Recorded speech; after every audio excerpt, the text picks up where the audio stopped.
los agentes en la economía, es decir, las empresas y los hogares, ya no estamos haciendo ajustes de precios con base en la inflación que el Banco de la República quisiera, que es el 3% como meta puntual, sino que estamos anclando los ajustes de precios a niveles del 5% o por encima. Este fenómeno del niño va a enfrentar una situación muy distinta, un contexto muy distinto frente a fenómenos del niño pasados como el del 2014 o el de 2023 y 2024, principalmente en el sector eléctrico. Otro dato llamativo es el comportamiento de la inflación básica. Aquí entiéndase la inflación básica como la inflación sin regulados y sin alimentos, esa medida que de cierta manera pues nos muestra las presiones de demanda que se dan al interior de la economía, y esa medida pues se ubica en 5,99%, por así decirlo, ya el 6%, y ya acumula una aceleración de 100 puntos básicos en lo corrido del año. Hola a todos, bienvenidos a un nuevo episodio del podcast Hablemos de Economía. Yo soy Julio Romero, economista jefe, y estoy hoy con dos invitados muy especiales para hablar de un tema relevante en la coyuntura macro actual. Recientemente conocimos uno de los datos económicos más relevantes para el país, que es relacionado con los datos de inflación del mes de mayo. La inflación llegó al 5,8%, acumula 3 meses seguidos aumentando, y en lo corrido del 2026 el incremento ya va en más de 70 puntos básicos. Además, la inflación básica, es decir, aquella que excluye componentes como alimentos irregulados, llegó al 6% y acumula un incremento de 100 puntos básicos en los primeros 5 meses del año, y se ubica en el nivel más alto de los últimos 23 meses. ¿Estamos viendo los efectos del aumento del 23% del salario mínimo? ¿O es un impacto asociado a la guerra en Irán o a algún otro factor? ¿Qué riesgos existen para la inflación en los próximos meses? Para responder estas preguntas, hoy me acompañan Alejandra Gacha, del equipo de análisis sectorial, y Nicolás Cruz, analista de economía local. Aleja, Nico, un gusto saludarlos, ¿cómo están? Hola Julio, hola Nicolás y buenas tardes para todos. Muchas gracias por la invitación y pues muy contenta de poder participar en este nuevo capítulo. Hola Julio, hola a todos, muchas gracias por la invitación y muy chévere estar hoy acá para hablar de inflación. Bueno, empecemos con Nicolás. Quiero conversar con usted, que nos cuente qué nos dejan los datos de inflación de mayo. Cuéntenos un poquito qué mostraron esos datos. Bueno, la inflación en mayo tuvo una variación mensual del 0,47%, que eso es consistente con una variación anual del 5,84%. Este dato anual en mayo se aceleró cerca de 16 puntos básicos frente al 5,68 que había registrado en abril, y pues ya la inflación completa 3 meses consecutivos al alza. Y también, como usted decía en la introducción, pues en lo corrido del año se ha acelerado cerca de 74 puntos básicos, cuando en diciembre de 2025 cerró en un nivel del 5,1%, y pues ya estamos a un nivel del 5,84%. Otro dato llamativo es el comportamiento de la inflación básica. Aquí entiéndase la inflación básica como la inflación sin regulados y sin alimentos, esa medida que de cierta manera pues nos muestra las presiones de demanda que se dan al interior de la economía, y esa medida pues se ubica en 5,99%, por así decirlo, ya el 6%, y ya acumula una aceleración de 100 puntos básicos en lo corrido del año. Entonces acá lo que se muestra es que este aumento de la inflación se está dando principalmente por un efecto de indexación tanto a la inflación pasada como al salario mínimo, pero también por una presión de demanda. Por el momento, pues no, los choques de oferta asociados al incremento del rubro de energéticos y al incremento en el precio de los alimentos, pues todavía no han afectado en su mayoría esa aceleración de la inflación. Y una pregunta que me hacen mucho: inflación del 5,8%, para algunos puede ser no tan grave. Algunos dicen hace algunos años, por ejemplo en el 2022, la inflación estaba en 2 dígitos, llegó a estar cerca del 13%. ¿Por qué preocupa tanto que la inflación hoy esté en este nivel del 5,8%? Bueno, como usted decía, pues la inflación en 2022 llegamos a una cifra de 2 dígitos y a partir de ese momento empezó una convergencia de la inflación a la baja, cerrando en 9% en 2023, en 5% en 2024 y pues se mantuvo también en esa línea del 5% en 2025. Lo que esperábamos los analistas es que pues esa tendencia a la baja en la inflación continuara en el 2026, pero pues es algo que no está pasando. Contrario a eso, la inflación pues se está volviendo a acelerar y pues ese comportamiento pues sí preocupa bastante si estamos volviendo a iniciar un nuevo ciclo inflacionario y pues digamos que no ese aumento de la inflación no está asociado a factores de oferta que uno podría decir, bueno, esperemos un momento que esos factores se den, afecten la inflación y después pues se van a diluir, sino que están más asociados a factores de demanda y vemos que pues esas presiones van a perpetuar muchos meses en el tiempo, por lo cual pues es esa preocupación de que volvamos a tener nuevamente un ciclo inflacionario. Y algo importante de lo que está mencionando Nico, él mencionó los datos de inflación de los últimos años, es que en 2026 completaríamos 6 años seguidos con la inflación por encima del rango objetivo del Banco de la República, que es entre el 2 y el 4%. Entonces, que tengamos una inflación persistentemente por encima de ese rango, por un lado, está debilitando la credibilidad del Banco Central en su cumplimiento del objetivo de la estabilidad de precios, que es su mandato constitucional, y además está generando un espiral negativo en términos de que los agentes en la economía, es decir, las empresas y los hogares, ya no estamos haciendo ajustes de precios con base en la inflación que el Banco de la República quisiera, que es el 3% como meta puntual, sino que estamos anclando los ajustes de precios a niveles del 5% o por encima. Por eso es preocupante que tengamos una inflación que no solamente está por encima del rango meta, sino que está alejándose cada vez más en 2026. Entonces, yo quiero preguntarle ahora, Nico, en particular, ¿cuál sería nuestra lectura? ¿Cuál es la razón por la que estamos viendo esa inflación básica aumentar en lo corrido del 2026? ¿Cuáles son los factores detrás de esto? Bueno, nosotros hicimos un ejercicio en donde queríamos separar qué factores estaba explicando ese aumento de la inflación. Nosotros lo dimos prácticamente en 3 partes. Uno, la indexación que tiene la inflación. Por otro lado, las presiones de demanda. Y ya por última parte, los factores de oferta. Lo que nosotros encontramos por lo menos hasta mayo es que esos factores de indexación, tanto al aumento del salario mínimo como a la inflación pasada, están explicando el 80% de la aceleración de la inflación.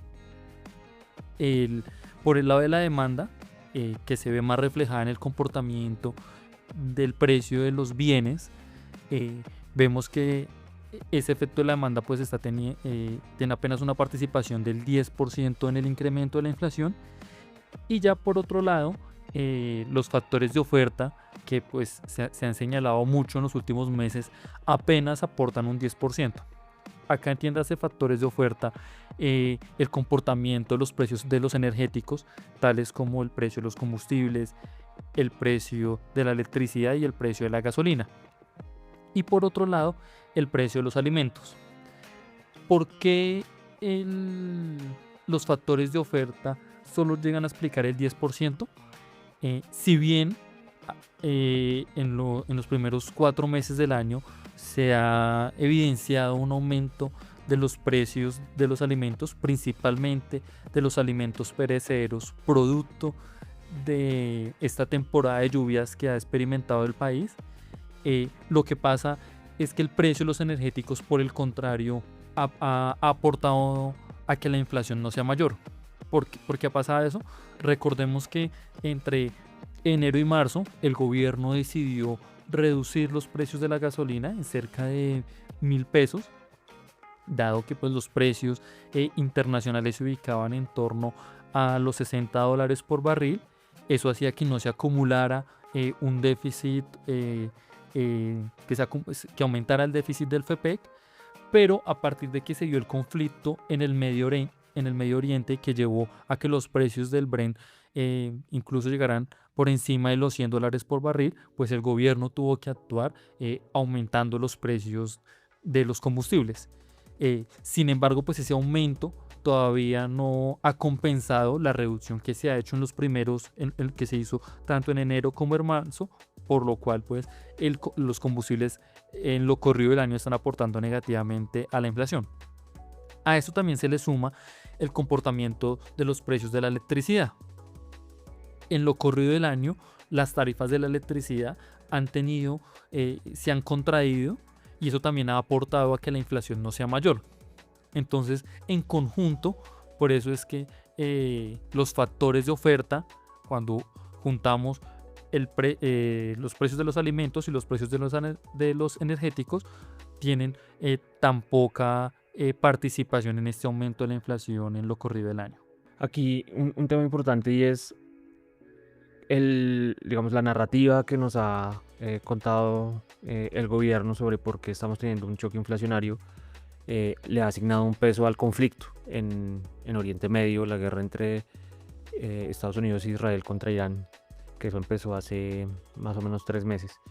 Eso, por supuesto, ha generado un choque sobre los precios internacionales del petróleo, que se han mantenido en niveles superiores a los $80, incluso en algunos casos por encima de los $100 por barril, en el caso de la referencia Brent, y esto a su vez está encareciendo fertilizantes, urea. Algo así sucedió hace 4 años, en 2022, solo que el conflicto fue entre Ucrania y Rusia, y tuvimos un choque inflacionario también muy fuerte en Colombia. Entonces yo quisiera, por un lado, lo que Nico nos dice es, los datos hasta mayo muestran que lo que reacciona al conflicto no ha sido el principal factor inflacionario, sino que ha obedecido más a componentes de demanda y a componentes indexados. ¿Cómo es ese proceso de indexación? ¿Por qué ha sido, digamos, más importante el componente distinto a la oferta en el choque inflacionario? Voy a empezar primero por decir por qué el conflicto de Medio Oriente hasta el momento no ha impactado tanto a la inflación.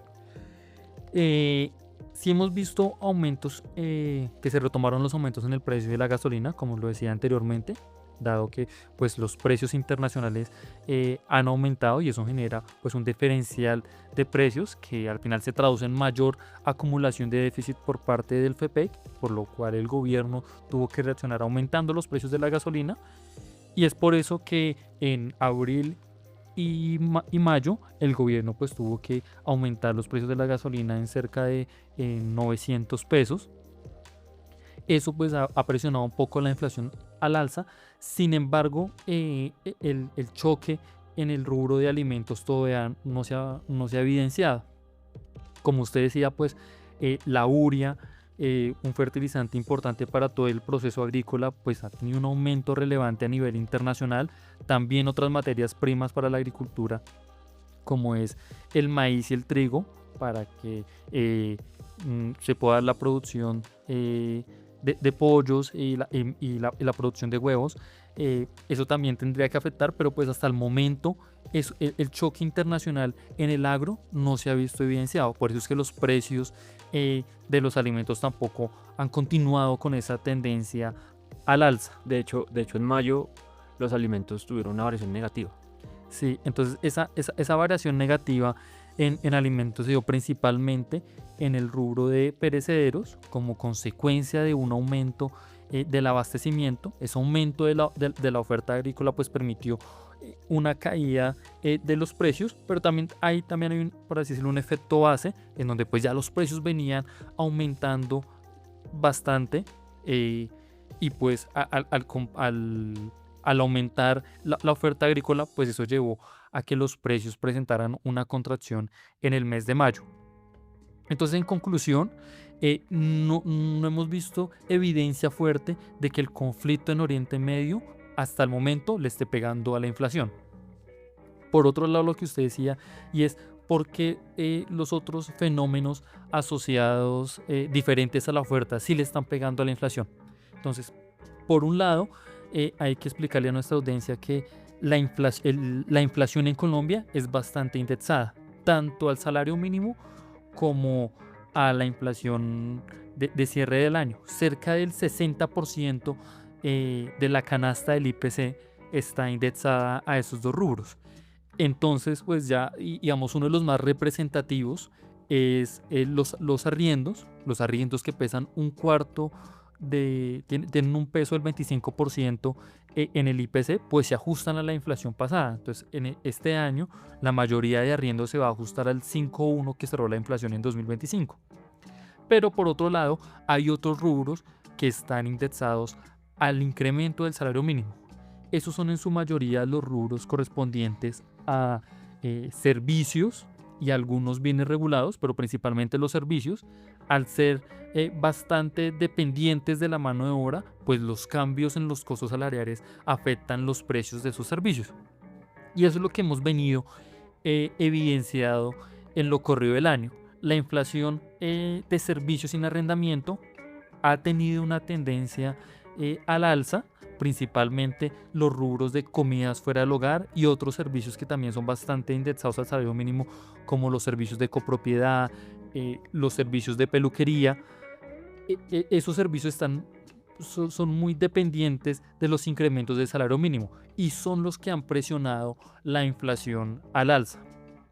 Eso por el lado de las presiones de los bienes y servicios que están indexados, pero también hemos evidenciado una presión de demanda por el lado del rubro de bienes. Si bien en los primeros meses del año el país ha experimentado una apreciación de su moneda respecto al dólar, pues uno tendería a pensar que ese rubro de bienes pues se vería beneficiado y los precios no aumentarían tanto como uno espera.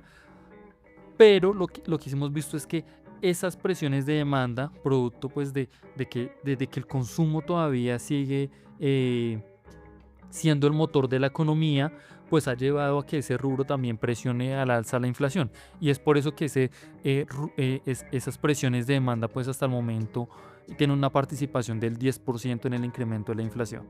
Ok, entonces en resumen lo que nos dice Nicolás es que en lo corrido del 2026, en los primeros 5 meses, estamos viendo un fenómeno de indexación y demanda, explicando la mayor parte del aumento en la inflación. Esa es justamente una de las advertencias que hicimos a finales del año pasado, cuando se conoció el incremento del 23% en el salario mínimo. Es decir, en cierta medida muchos analistas ya habíamos advertido que era previsible que ese incremento elevado del salario mínimo terminaría generando un choque inflacionario, como lo están mostrando evidentemente los datos. Ahora quiero pasar a discutir los riesgos para el segundo semestre. Además de las presiones que ya estamos viendo, que ya Nico ha sido claro en observarlas, y de pronto aquí lo que está por verse es cómo se va a trasladar el choque externo sobre la inflación en Colombia. Eso hasta ahora se ha visto en una proporción muy baja, y es posible que hacia el final del año empecemos a ver un poco más de presiones por ese lado. Pero a esto se suma los anuncios de los expertos de que viene un fenómeno del Niño fuerte en el segundo semestre. Y aquí quisiera preguntarle a Alejandra, ¿qué están diciendo precisamente estos expertos sobre el fenómeno del Niño? Bueno, muchas gracias. Primero, a mí me gustaría empezar por comentarle a la audiencia, para quienes no lo tengan claro, qué es un fenómeno del Niño y cuáles son sus impactos principales en la economía. Entonces, resumidamente, el fenómeno del Niño consiste en un evento climático generado por el calentamiento del Océano Pacífico que pues altera patrones del clima y atmosféricos y reduce las lluvias y eleva temperaturas.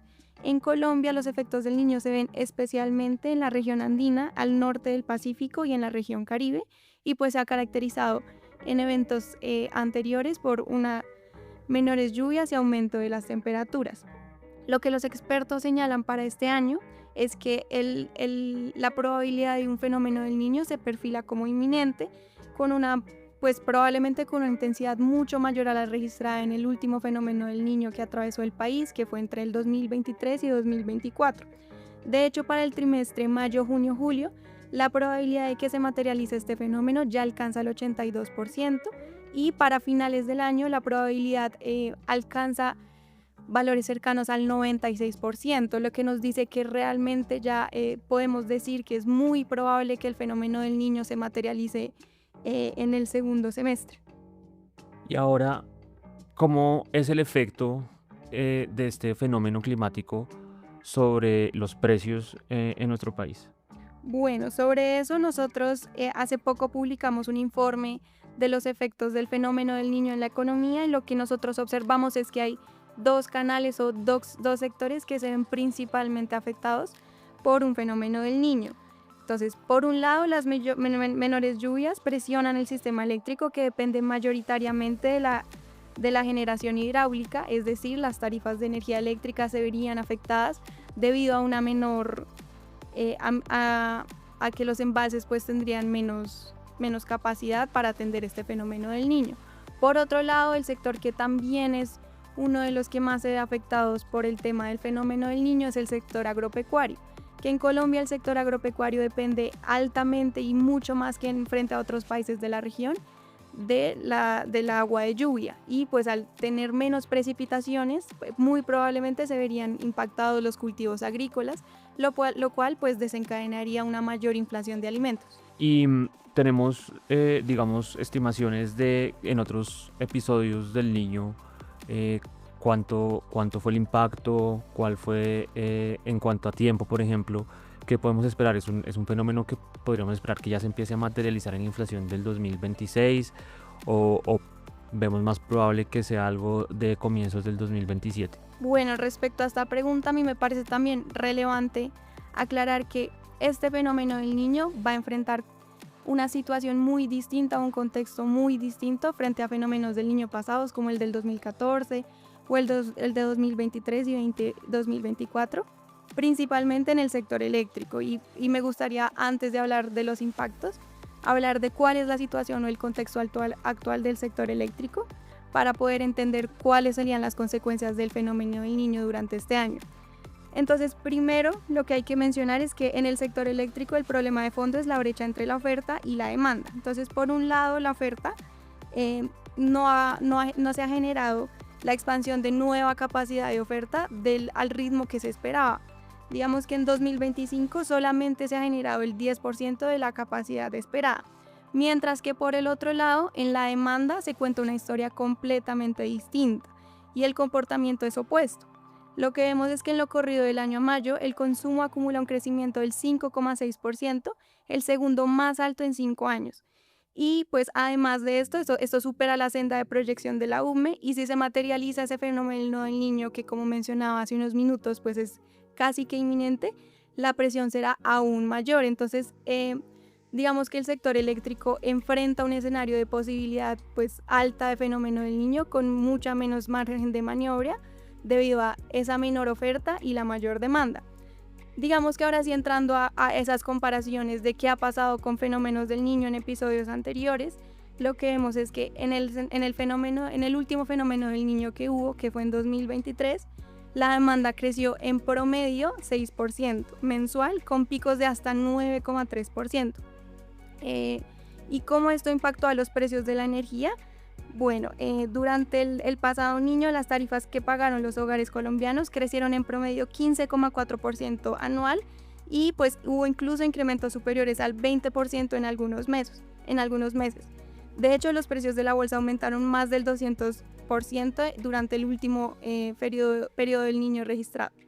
Y lo que nosotros ya vemos durante este año y durante los últimos días de mayo es que ya se acumulan alzas entre el 8 y el 10% en los segmentos regulados y no regulados. Ok, es un panorama más retador en esta oportunidad por el contexto de inversiones que las empresas del sector no han podido realizar para aumentar la oferta. Entonces quizás el resumen sería que este fenómeno del Niño nos va a coger más vulnerables que en episodios anteriores, al punto que los riesgos de un racionamiento de energía pues no son menores. Esperemos que ese escenario no se materialice, porque eso no solamente tendría efectos inflacionarios, sino también en materia de crecimiento de la economía colombiana, algo que no ha sucedido desde hace más de 30 años, que Colombia no ha tenido que enfrentar episodios de de escasez o racionamiento energético. Con esto me gustaría hablar un poquito entonces con Nicolás de perspectivas de inflación, porque vamos en 5,8% en términos de inflación anual. Estamos diciendo que hasta ahora se ha visto es un choque por indexación y un poco de demanda, no tanto de oferta. Y tenemos riesgos como el fenómeno del niño que acabamos de mencionar, y todavía está por verse cómo se va a trasladar el choque de costos asociado al conflicto internacional. ¿Cuál es nuestra expectativa de inflación para el cierre del año y qué consideraciones estamos teniendo? Bueno, para cierre del año esperamos que la inflación se ubique en torno al 6,5%. Esto implicaría una aceleración cercana a 140 puntos básicos frente al cierre de 2025. Como usted decía, pues los riesgos están asociados al fenómeno del niño, al efecto que tenga el conflicto entre Estados Unidos e Irán, y también a eso se le suma unas presiones de demanda que nosotros estimamos se den en los meses de junio y julio, que de cierta manera puedan continuar presionando la inflación al alza. Entonces, para lo que resta del año, pues lo que vamos a ver en temas inflacionarios es que mes a mes la inflación va a continuar acelerándose y ya pues está en 5,84 y pues al final esperamos que llegue al 6,5%. Ya en términos, digamos, para los próximos años, esto es más que todo para el próximo año, pues vemos una inflación que continuará alejada del rango meta del Banco de la República, entre ese rango entre el 2% y el 4%, y eso principalmente por varios factores. El primero pues, es que la inflación va a cerrar en 6,5%, y como les decía, pues hay gran parte de la canasta del IPC que está indexada a la inflación de cierre del año. Entonces muchos rubros se van a indexar al 6,5%, entre ellos el más importante, que es arrendamientos, que es un cuarto de la inflación, pues va a ser un rubro que va a estar atado a ese 6,5%. También pues digamos vemos que esa convergencia de la inflación al rango meta pues va a tomar algunos meses, muchos más de lo que esperábamos, y podríamos ver esa convergencia nuevamente al rango meta a partir del año 2028. Obviamente pues esta convergencia está sujeta a factores pues que influyen de manera importante en la inflación. El primero pues esperamos que vuelvan los ajustes moderados del salario mínimo, digamos esos ajustes que se definen a través de la regla de inflación más productividad, pero a partir también de que el país vuelva a recuperar sus niveles de inversión, de que la inversión pues ya no continúe rezagada frente a los niveles prepandemia, pues la producción local puede aumentar y eso genere alivios inflacionarios en los próximos meses.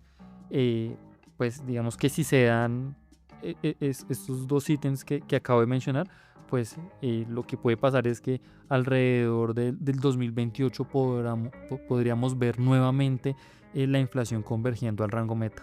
Ok, entonces para ir cerrando, perspectivas de inflación todavía falta. Vamos a seguir en un proceso de aceleración en la inflación para final del año. 6,5% es nuestro pronóstico de 2026, y yendo un poco más allá, 2027, con toda la incertidumbre que implica empezar a proyectar allá plazos más largos.